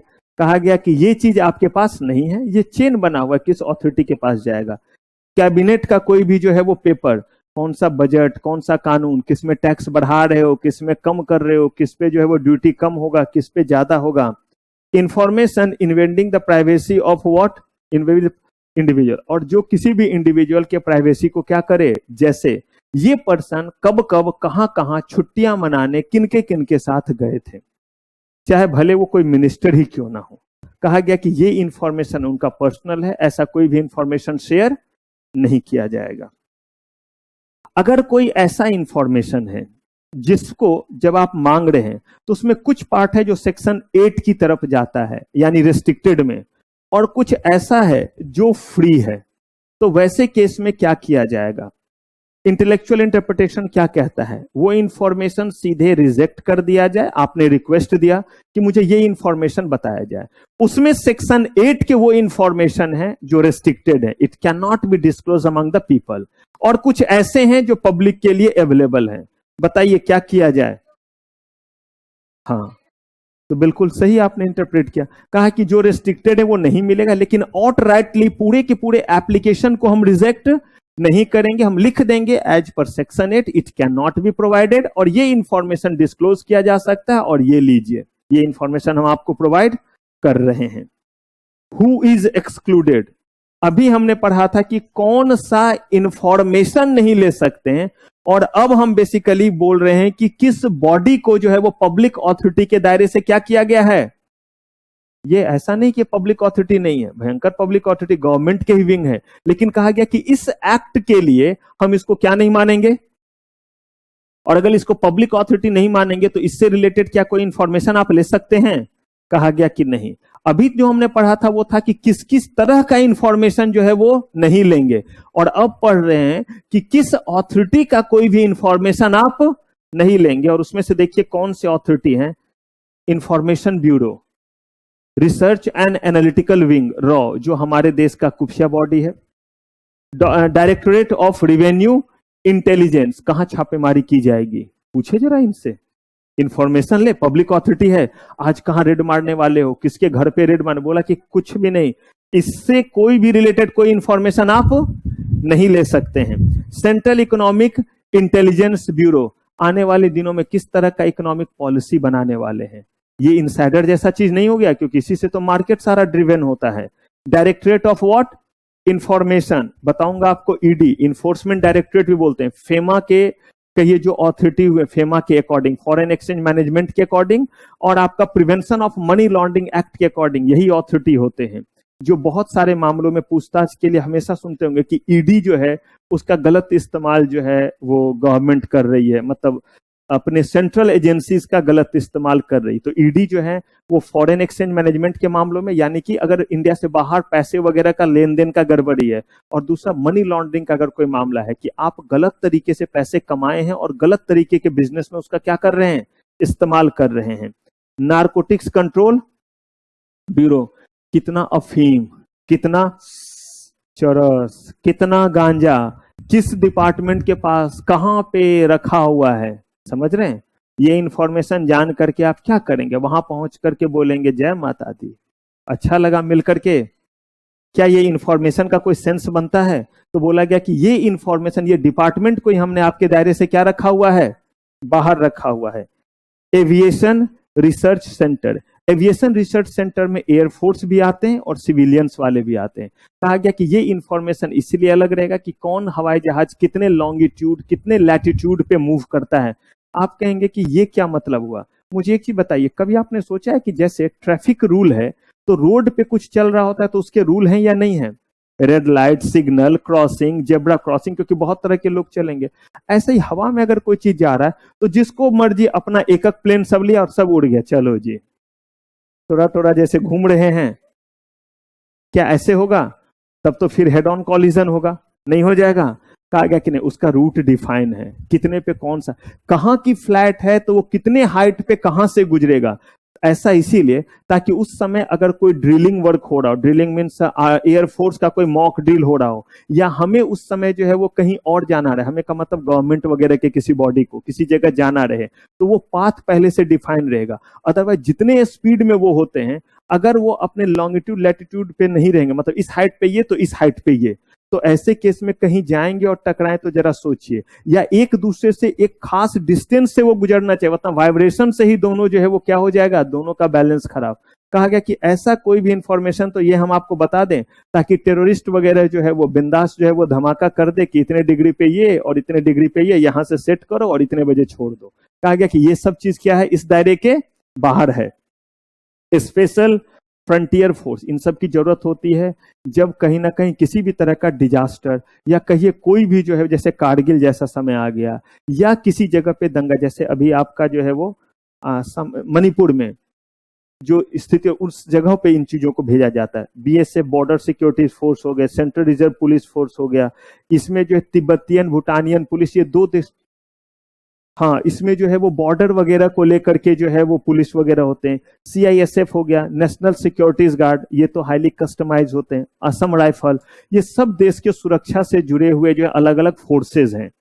कहा गया कि इनसे रिलेटेड हम कोई इंफॉर्मेशन देने वाले नहीं है कि इसमें कितने एज ग्रुप के कितने लोग हैं। बताइए, ये सारा इंफॉर्मेशन कहीं ना कहीं अगर बाहर जाएगा तो ये डेंजरस है या नहीं? क्योंकि ऐसे ही आए दिन आप सुनते हैं कि पुलिस के इस फोर्स पे जो है वो हमला हो गया, इस चौकी पे हमला हो गया, इतने लोगों की जान गई।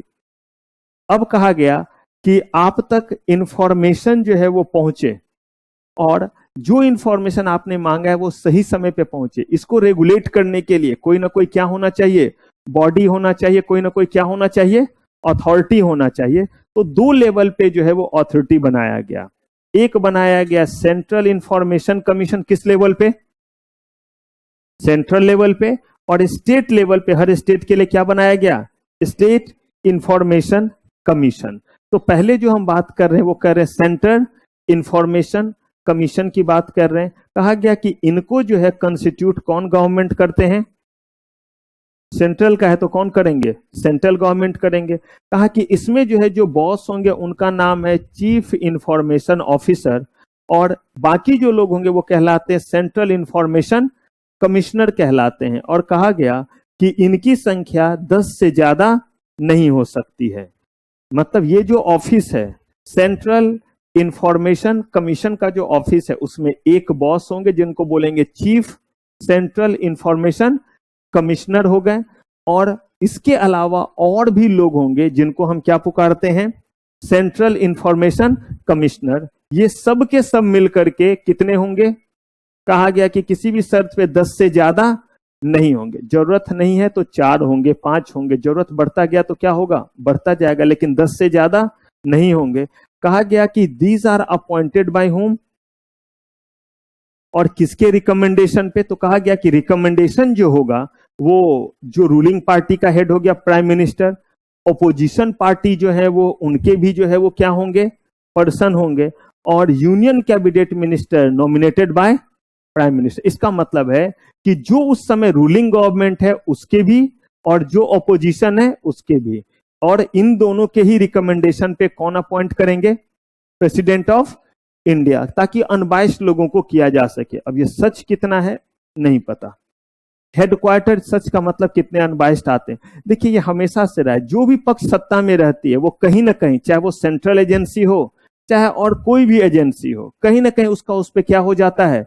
कुछ ना कुछ हद तक कंट्रोल जरूर रहता है, क्योंकि हर कोई तो ऑफिस से ही तो ऑर्डर जा रहा है, और वो सारे मंत्रालय से ही ऑफिस जाता है, मिनिस्ट्री से ही।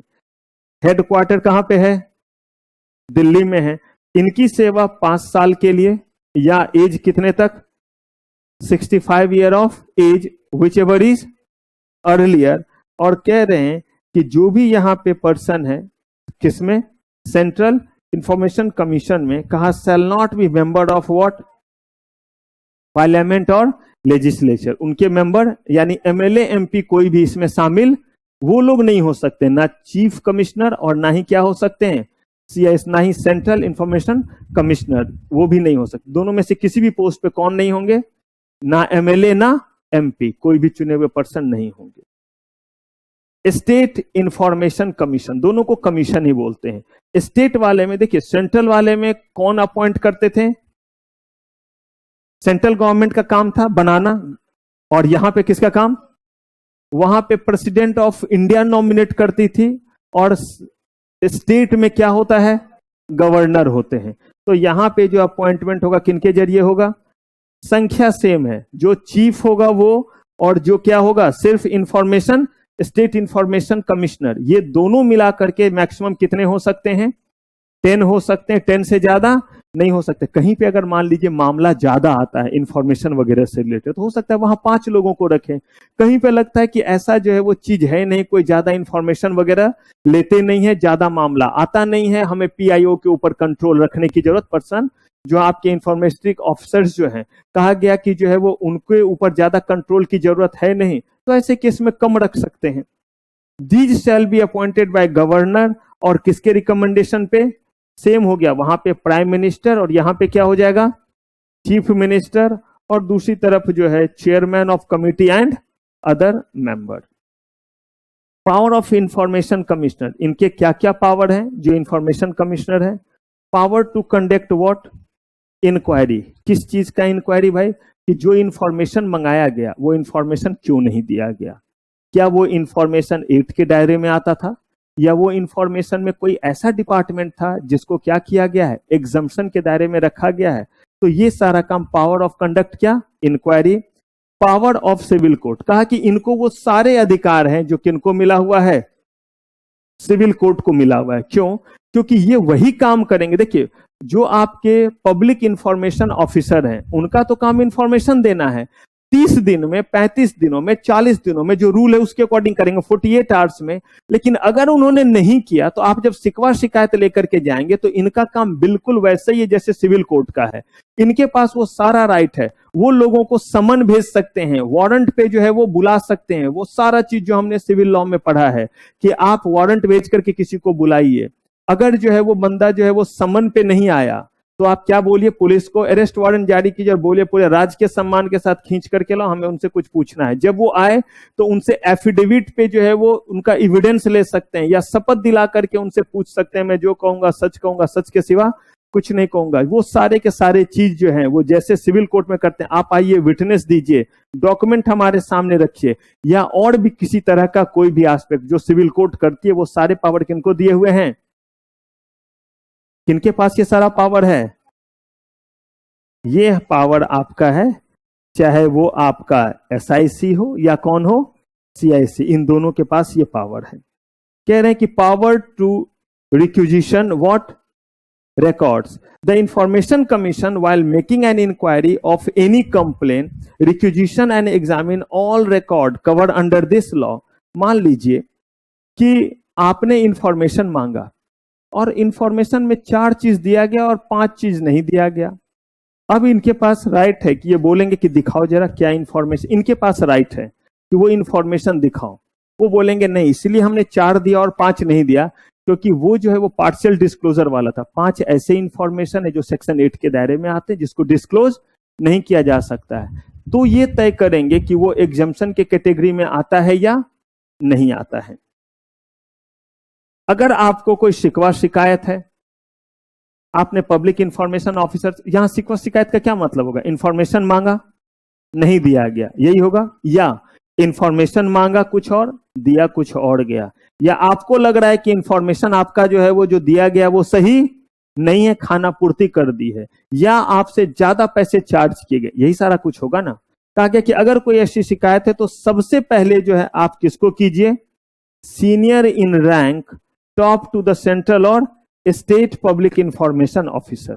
यानी कि आप जिस भी स्टेट में कहीं पे भी इंफॉर्मेशन मांगने गए उसके ठीक ऊपर के ऑफिसर को कीजिए। जैसे असिस्टेंट इंफॉर्मेशन से अगर आप असिस्टेंट पब्लिक इंफॉर्मेशन ऑफिसर से मांगा तो आप किनको कर दीजिए? Public information officer. अगर मान लीजिए कि उनसे मांगा, उन्होंने नहीं दिया, तो उनसे जो ऊपर के हैं उनसे क्या कर लीजिए? स्टेट पब्लिक इंफॉर्मेशन ऑफिसर से मांगिए। अगर उनसे आप जो है वो कहते हैं तो कहा गया कि ये वाला अपील पहले आप उनको कहिए, और अगर उन्होंने भी जो है वो देने से क्या कर दिया? इनकार किया, तो ऐसे केस में कह रहे हैं कि the appeal should be made with in how many days? 30 days. यानी कि आपने पब्लिक इंफॉर्मेशन ऑफिसर से मांगा, उन्होंने 30 दिन में नहीं दिया, तो आप जब से उन्होंने डिनाई किया है तब से, अगर मान लीजिए उन्होंने कुछ नहीं बोला है तब क्या कीजिएगा? अपील में नहीं जाइएगा? फर्स्ट अपील में कैसे? हाँ, क्योंकि उसमें लिखा हुआ है कि अगर आपको उतने दिन में इंफॉर्मेशन नहीं दिया तो इसका मतलब क्या हुआ कि ये डीम्ड क्या है? रिफ्यूजल है। तो या तो 15वें दिन उसने बोल दिया कि मैं ये इंफॉर्मेशन नहीं देने वाला, तो वहां से कितने दिन के भीतर? 30 डेज के भीतर। लेकिन चुप बैठा हुआ है तो जिस दिन 30 डेज खत्म हो वहां से कितने दिन के भीतर? अगर इन्होंने बोला कि कुछ ऐसा चीज हो जिसके कारण आपको जो है वो 30 दिन में नहीं आप आ पाए, तो उस केस में इन्होंने बोला है कि चाहे तो इनके अपील को एक्सेप्ट कर सकते हैं रिकॉर्ड पे लेते हुए कि इस वजह से, जो कि इनके कंट्रोल से क्या था? बाहर था, आप अपील को एक्सेप्ट कर सकते। But in any case, in any circumstances, it should not be beyond 45 days. आपने इंफॉर्मेशन मांगा, बोला गया नहीं दूंगा, तो ऐसे केस में जिस दिन बोला नहीं दूंगा वहां से 30 दिन। एक्सेप्शनल केसेस में आप अगर ये साबित कर देते हैं कि there are something which was beyond your control, लगातार आप बीमार थे या कुछ और थे, तो बोला गया ऐसे केस में और 15 दिन हो सकता है। यानी कि मैक्सिमम कितने दिनों के भीतर? आप कहेंगे सर उसके बाद भी हुआ, तो उसके बाद हुआ तो राइट टू इंफॉर्मेशन एक्ट के तहत इतने आसानी से जो चीज मिल रहा था वो अब मिलने वाला नहीं है। फिर तो वही जाइए तारीख पे तारीख, तारीख पे तारीख, और इंसान बन गया तारीख, तो फिर जाइए कोर्ट में। और इंफॉर्मेशन से रिलेटेड मामला है, आपको पता ही है, कोर्ट बैठी हुई है, बोलेगी आओ सबसे पहले आपका काम कर ही देते, फिर लंच करेंगे। लंच करने जज बैठा ही था, बोलेगा ये पहले आप ही का सुनवाई कर देते। क्या ऐसे काम होगा? पता नहीं इतने सारे केसेस में कब सुनवाई होगी और आपका ये जो मामला है उसमें कब डेट मिले। लेकिन यहाँ पे तो डेट दिया हुआ है, देख रहे हैं 30 दिन 45 दिन ऐसे कर, इतने दिन में तो कम वक्त एक चार्जशीट ना फाइल हो पुलिस से, उतने दिन में चीजों को निपटा भी देना है। अब कह रहे the appeal should be dispose within how many days? देख रहे हैं, अगर पब्लिक इंफॉर्मेशन ऑफिसर के पास गए कितना समय लेगा? मैक्सिमम 30 दिन। जवाब दिया तो अच्छी बात है, मिल गया चीज तो अच्छी बात है। मिल गया लेकिन सेटिस्फैक्टरी नहीं मिला तो भी जा सकते हैं। अब इस केस में तो उसने ना बोला और ना चुप बैठा हुआ है, आपको तो इंफॉर्मेशन दे दिया, अब कहां से लीजिएगा 30 डेज? जिस दिन क्या दिया? इंफॉर्मेशन दिया, क्योंकि आपका मानना है कि इंफॉर्मेशन प्रॉपर नहीं है, तो वहां से आप जो है वो फिर 30 दिन में अपील में जाइए। और आप जब अपील करेंगे तो बोला गया कि अपील आपके पास आया है तो चौधरी मत बन जाइए, कितने दिन में निपटा दीजिए? कहा कि an appeal should be dispose within how many days? अगर कह रहे हैं कि द पीरियड में be extended for any reason recorded in subject to maximum how many days? अगर कोई ऐसा सर्कमस्टांसेज है जिस सर्कमस्टांसेज में आप जो है वो 30 दिन में अपील को रिजॉल्व नहीं कर पा रहे हैं, तो भी कहा गया कि मैक्सिमम कितना टाइम ले सकते हैं, लेकिन ये 45 दिन लीजिए, लेकिन आपको रीजन बताना पड़ेगा कि क्यों इस चीज को आप 30 दिन में क्लियर नहीं कर सके। और 30 दिन में क्लियर करने का मतलब अपील को 30 दिन में क्या करना था, निपटा देना था। और चाहे जिसके भी फेवर में या अगेंस्ट में आप फैसला सुनाइए, और एक्सेप्शनल केस में भी कहां तक जा सकते हैं। ऐसे ही जब आप अपील करने के लिए आ रहे हैं तो बोला गया 30 डेज, इसमें नहीं है आपका मेंशन, लेकिन अगर आप जो है वो किसी कारण से नहीं आ पाए तो कितने दिन तक का और टाइम दिया गया आपको, और 15 डेज ले सकते हैं, आप 45 दिन में आ सकते हैं। इनको कहा गया 30 दिन में निपटा देने के लिए। अगर ये 30 दिन में नहीं निपटाते तो इनको रीजन देना पड़ेगा, और उस केस में ज्यादा से ज्यादा और 15 दिन का टाइम मिलेगा। 45 दिन में किसी न किसी शर्त पे मामले को क्या करना है, रफा दफा करना है। ये तो था फर्स्ट अपील। सेकेंड अपील का मतलब क्या है, कहते हैं इनके पास भी हमें न्याय नहीं मिला, या तो ये भी इंफॉर्मेशन नहीं दे पाए, या इसके बावजूद भी जो इंफॉर्मेशन मिला वो पूरा नहीं है, आधा अधूरा है। पॉसिबल, अरे भाई किसी को नाराजगी होगी तभी तो कोई क्या करेगा, अपील करेगा। कह रहे कि second appeal shall lie against the first appellate order. कौन सा, अपील वाले ऑर्डर के बाद ही होगा। पहला था पीआईओ के अगेंस्ट, फिर आप अपील में गए, अपील में फैसला आया 30 दिन के भीतर या मैक्सिमम कितने दिन के भीतर, 45 डेज के भीतर नहीं आया पसंद, आपके पास समय है कितने दिनों का, 90 डेज का। वहां पे 30 दिन में फर्स्ट अपील में आना था, सेकेंड अपील में कितना समय है, 90 डेज दिया गया है। कहा गया कि 90 डेज के बाद भी अगर आप आएंगे तो वो आपके अपील को एक्सेप्ट कर सकते हैं। और हर जगह ये सेम कहानी है। अगर आप ये साबित कर दें कि कुछ ऐसा सिचुएशन था जो आपके कंट्रोल से क्या था, बाहर था।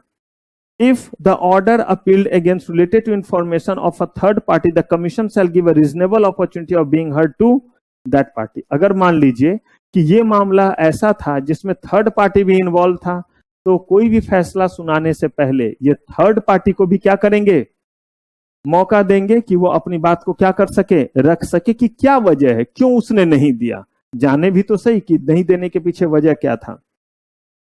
कहा गया कि कुछ फाइन पेनल्टी लगेगा, तो फाइन पेनल्टी जो है हम लोग इस दोनों के बाद देखेंगे, पहले कुछ और देखिए। कहा गया कि jurisdiction of court is barred, यानी कि लोअर कोर्ट कभी भी जो है वो इन मामलों को क्या नहीं करेगा, एंटरटेन नहीं करेगा। देखिए, पब्लिक इंफॉर्मेशन ऑफिसर बनाया, उसके ऊपर में जो है वो फर्स्ट अपील, फिर उसके ऊपर कितना अपील, सेकेंड अपील। उसके बाद आपको जाना है तो बोला गया कि पहले इतने हायर अथॉरिटी से आ चुके हैं कि अपील का मतलब हमेशा होता है उससे ऊपर के बॉडी के पास क्या करेंगे, शिकायत करेंगे।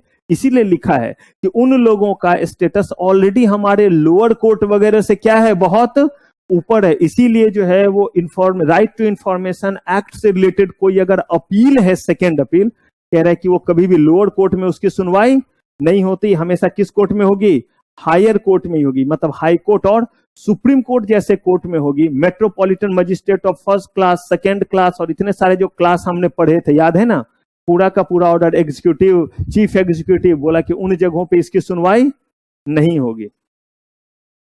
Role of central state government, तो कहा भाई इनका काम बस इतना ही है कि क्या करना, आप जो है वो लोगों को एजुकेट कीजिए कि देखिए भाई आपके पास राइट टू इंफॉर्मेशन एक्ट नाम का एक हथियार है जिससे आप हमारा बैंड बजा सकते हैं। एक तो बैंड किसका बज रहा है, पब्लिक अथॉरिटी, गवर्नमेंट का ही तो। और कहा गया कि गवर्नमेंट को किसके तहत, सेक्शन 26 के तहत गवर्नमेंट को लोगों को जागरूक भी करना है कि लोग जागिए, आपके लिए एक एक्ट बना है जिसका नाम क्या है, राइट टू इंफॉर्मेशन एक्ट। और इसके तहत आप हमसे कुछ पूछना चाहें तो हमसे सवाल जवाब कर सकते हैं। और इसीलिए लोग मंगाते हैं कॉपी, दो तरीके से आप कॉपी मंगा सकते हैं। एक आईसीएसआई में डायरेक्टली जो है आप जाइए, सर्टिफाइड कॉपी का कॉलम है उसके थ्रू मंगा लीजिए, पैसे लगते हैं 500 रुपए पर कॉपी के लगते हैं। दूसरा तरीका है आप राइट टू इंफॉर्मेशन एक्ट के तहत मंगाते हैं, क्योंकि आईसीएसआई पब्लिक अथॉरिटी है, सीएस ये सब स्पेशल एक्ट ऑफ पार्लियामेंट से बना है। अंतर यही होता है कि उस केस में शायद 25 या कितने रुपए लगते हैं, मुझे फी एग्जैक्टली याद नहीं है, और इधर कितना लगता है। लेकिन बात यह है कि अगर आपने जो है राइट टू इंफॉर्मेशन एक्ट के तहत मंगाया, इसका मतलब आपने इंस्टीट्यूट को पंगा किया, उनको थोड़ा सा आपने जो है वो दे दिया कुछ डोज। और अगर आप उनके थ्रू जाते हैं चैनल से, तो बात अच्छा रहा, मतलब आपने उनसे बस क्या बोला कि हमें अपना कॉपी क्या कर दीजिए, भेज दीजिए। अब ये नहीं कि इसका कंसिक्वेंस क्या होता है नहीं होता है, लेकिन बात बस इतनी है, जैसे अगर आप जो है वो आपको कोई दिक्कत है, आप मेरे पास आते हैं और मुझसे पूछते हैं, वेल एंड गुड, कोई दिक्कत नहीं, मेरे पहुंचना तो मेरे ही पास है, क्योंकि मेरे सब्जेक्ट का चीज है तो कौन बताएगा, मैं बताऊंगा या कोई और बताएगा। हाँ, लेकिन आप जो है वो चौधरी बने और आप जा करके जो है वो पंचायत कर रहे हैं, तो ऐसे केस में भी बात मुझ तक ही पहुंचेगा, सॉल्यूशन तो मैं ही दूंगा, लेकिन दोनों में अंतर होगा या नहीं होगा, अंतर होगा। तो ये एग्जाम्पल थोड़ा ज्यादा अच्छे से आपको समझ में आएगा। तो वैसे ही यहाँ पे है, इसीलिए कोशिश करना है कि कोई भी बॉडी जो पब्लिक ऑथोरिटी है उसमें जब तक जरूरत ना हो तब तक जो है हम अनरीजनेबली, ऐसे तो बहुत लोगों की आदत रहती है, आ बैल मुझे मार, काम नहीं है तो वो ढूही मारते रहते हैं, तो वैसे कीजिए। लेकिन अगर काम रहे तो कोशिश कीजिए कि इस तरह का पंगा जो है वो कम हो। सीधे सीधे हम क्या करेंगे, अगर सर्टिफाइड कॉपी चाहिए पे करेंगे और क्या करेंगे, हम कॉपी मंगाएंगे। आरटीआई के तहत जाने की जरूरत नहीं है, बट आपकी मर्जी है, आप दोनों में से कोई भी रूट क्या कर सकते हैं, अडॉप्ट कर सकते हैं। अगर वहां से भी जाएंगे तो क्या मिलेगा, 30 दिन के भीतर ही आपको क्या मिलेगा, रिप्लाई। और यहां भी इंस्टीट्यूट ने बनाया हुआ है कि आप अप्लाई करते हैं तो कितने दिन में मिलेगा, 30 डेज में। तो कहा गया कि लोगों को पहले ये क्या करें, एजुकेट करें कि हमने आपके लिए ऐसा भी क्या किया हुआ है, इंतजाम किया हुआ है। To encourage public authorities to participate in development and organizing of such, कहा कि भाई पब्लिक अथॉरिटी को इनकरेज कीजिए कि ये नहीं कि लोग आए तो जानबूझ करके रिलक्टेंसी वाला अप्रोच लगाए। एक होता है हाँ कर देंगे, आ जाएगा कल आएगा। एक कहा गया ये काम तो आपको करना ही है, क्योंकि उन्होंने क्या मांगा है, इंफॉर्मेशन मांगा है, वो भी आरटीआई के तहत, तो आपको जब देना ही है तो उनको इनकरेज कीजिए कि वेरी गुड, आपका ये इंफॉर्मेशन है, ये इतने दिन के भीतर पहुंच जाएगा। वहां का माहौल ऐसा रखिए कि कोई चाह करके भी आना चाहे तो क्या कर सके, आए और इंफॉर्मेशन के लिए सॉर्ट कर सके। To promote timely and effective distribution of accurate information, जो 30 दिन का समय है, 48 घंटे का समय है, 35 डेज का जो टाइम है या 40 डेज का जो टाइम है, उतने ही दिन के भीतर लोगों को क्या मिल सके, इंफॉर्मेशन मिल सके। To train officer and develop what training material, किस ऑफिसर को, जो ऑफिसर कहां पे अपॉइंटेड हैं, जो वहां पे यानी कि पब्लिक इंफॉर्मेशन ऑफिसर्स वगैरह हैं, उनको ट्रेन कर सके। To compile and disseminate a user guide for the public in respective official language, और साथ ही साथ लोगों को और अवेयर करने के लिए अगर हो सके तो इसका जो है एक यूजर गाइड बना करके रख दीजिए कि अगर कोई इंफॉर्मेशन के लिए है तो उनको बताइए कि आप वहां पे पढ़ लीजिए, बहुत सिंपल लैंग्वेज में चीजें दी हुई है कि आपको कौन कौन सा इंफॉर्मेशन इस ऑफिस से मिल सकता है, ताकि ऐसा ना हो कि वो आकर के आपका दिमाग खाए और बाद में एप्लीकेशन दे करके भी चले जाएं और तब आप उनको रिप्लाई दे रहे हैं कि this information does not belong to this office. तो इसकी जगह वहां पे एक यूजर मैनुअल रहे, लोग देख सके कि इसी तरह का इंफॉर्मेशन आप इस ऑफिस से क्या कर सकते हैं, मंगवा सकते हैं, ले सकते हैं। To publish name, designation, postal address and contact detail of home, public information officers का डिटेल वगैरह, ताकि आप वहां पहुंच करके इंफॉर्मेशन ले सके। अब कहा गया कि अगर कोई पब्लिक इंफॉर्मेशन ऑफिसर, कितने दिन के भीतर उनको जवाब देना है, 30 डेज इन जनरल। अगर उन्होंने 30 दिन में जवाब नहीं दिया तो ऐसे केस में जितने भी दिन डिले होंगे, हर दिन का कितना रुपया, 250 रुपया हर दिन का। अगर 31 डेज में किया तो 250 हो गया, 40 दिन में किया तो 250 इंटू 10 हो गया, और जहां 30 दिन में करना था उस केस में कहा इस तरीके से कितने रुपए तक हो सकते हैं। इसका मतलब है कि अगर 100 दिन से ज्यादा हो गया, देखिए ना ये 100 दिन का ही तो हुआ, नहीं हुआ, तो अगर 100 दिन से ज्यादा हो गया तो अब इसका मतलब उसके बाद वो कितना भी डिले करे तो उसके ऊपर कोई फाइन पेनल्टी नहीं। तो ऐसे में तो बताइए जो 100 दिन से ज्यादा कर देगा वो बोलेगा चल अब तो कभी तुझे दूंगा ही नहीं, तो ये तो डिस्करेज करने वाली बात हुई। तो कहा ऐसा नहीं है, अभी तक ये सिविल लायबिलिटी में आएंगे, तभी तो इनको बोला कि हर दिन का कितना लगेगा। लेकिन जिस दिन ये रकम कैलकुलेट होने के बाद 25,000 को क्रॉस कर गया, उसी दिन से आपका जो ऑफेंस था वो क्रिमिनल ऑफेंस के दायरे में आ जाएगा, और क्रिमिनल ऑफेंस के दायरे में आने का मतलब अब आपको अरेस्ट किया जा सकता है। अभी तक आपको अरेस्ट नहीं किया जाता, सिर्फ और सिर्फ आपसे क्या वसूला जाएगा, अगर आप पैसे नहीं देंगे तो आपके प्रॉपर्टी को अटैच करके पैसे वसूले जाएंगे, लेकिन जैसे ही ये 25,000 से क्या हो गया, क्रॉस हो गया, उसके बाद क्या किया जाएगा, उसके बाद आपको अरेस्ट किया जा सकता है, क्योंकि वो कौन सा केस हो जाएगा, सिविल की जगह क्रिमिनल केसेस हो जाएंगे। कह रहे हैं कि किस किस केस में कर रहे हैं वो देखिए। Not accepting an application for information, आप गए हुए बोल रहे मैं नहीं लेता एप्लीकेशन। मेलाफाइडली डिनाइंग इंफॉर्मेशन, और इंफॉर्मेशन देने से आपको क्या कर रहे हैं, डिनाई कर रहे हैं, यानी कि मेलाफाइड। यानी मेलाफाइड का मतलब हुआ कि ये नहीं है कि ये इंफॉर्मेशन वो नहीं दे सकते हैं, का ये इंफॉर्मेशन ये दे सकते हैं लेकिन नहीं देना चाह रहे, इसीलिए क्या हुआ, मेलाफाइड। मान लीजिए आप किसी ऑफिस में गए, गलती से आप चले गए एमसीडी ऑफिस में, और उन्होंने कुछ इंफॉर्मेशन मांगा, और किस ऑफिस में बंदा गया हुआ है, एमसीडी ऑफिस में, म्युनिसिपल कॉर्पोरेशन ऑफ दिल्ली। उन्होंने देखा, बोला कि इसमें हमारा कोई रोल नहीं है, ये दिल्ली जल बोर्ड से मिलेगा। ये डिनाइल माना जाएगा? डिनाई का मतलब तो डिनाई ही होता है, but it shall not be considered as what, malafidely denied. ये इसीलिए डिनाई किया क्योंकि उस ऑफिस से ये रिलेटेड नहीं था। नोइंगली गिविंग इनकम्प्लीट, एक बात हुआ कि पता नहीं है, दूसरा सब पता है कि जो मैं इंफॉर्मेशन दे रहा हूं वो पूरा नहीं है, उसके बावजूद सोचा इंफॉर्मेशन नहीं दूंगा तो 250 वाला लगेगा, फाइन पेनल्टी लगेगा, तो कुछ भी चिपका डाल, और वो जो कुछ भी चिपकाया उसमें या तो गलत है या क्या है, मिसलीडिंग है या क्या है, इनकम्प्लीट है, तो ऐसे केस में भी ये आपको फाइन पेनल्टी लगेगा। Destroying information that has been, जो इंफॉर्मेशन मांगा, कहते हैं ना रहेगी बांस ना बाजेगी बांसुरी, ले यही इंफॉर्मेशन चाहिए था ना, इस ऑफिस से ही वो इंफॉर्मेशन और फाइल वो क्या कर दिया, गायब कर दिया। उसी से इंफॉर्मेशन कोई देता, या तो वो देता या सीआईसी देता, या अपील में जाने पे मंगाया जाता, वो इंफॉर्मेशन ही वहां से क्या कर दिया, गायब कर दिया। And obstruction furnishing of information in any manner, या कोई दूसरा बंदा जो इंफॉर्मेशन देना चाहता है उसको क्या कर रहे हैं, ऑब्स्ट्रक्ट कर रहे हैं, फाइल वगैरह को हटा दे रहे हैं कि उस बंदे को मिल ही नहीं रहा है। कहा कि ऐसा कोई भी चीज किया तो हर एक दिन का कितना, 250, और जब ये 25,000 को क्रॉस करेगा तो ये कौन सा ऑफेंस बन जाएगा, क्रिमिनल ऑफेंस के कैटेगरी में आएगा। The information commission at the center and at the state level will have the power to impose this penalty. They can also recommend disciplinary action for violation of law against public information officer. सिर्फ इतना ही नहीं, उनको नौकरी से निकाला जा सकता है, जो भी डिपार्टमेंटल डिसिप्लिनरी एक्शन होगा वो भी उनके ऊपर लिए, क्योंकि उस अथॉरिटी के वो क्या है, एम्प्लॉय ही तो हैं, तो उनके ऊपर वो भी लिया जाए। ये कौन करेगा, सीआईसी का काम यही होगा, सेंट्रल लेवल पे और स्टेट लेवल पे। फाइन पेनल्टी अपनी जगह, ऐसे पर्सन को उस जगह से निकालो, क्योंकि फिर भी उसके बाद भी तो कोई आएगा क्या लेने के लिए, इंफॉर्मेशन लेने के लिए।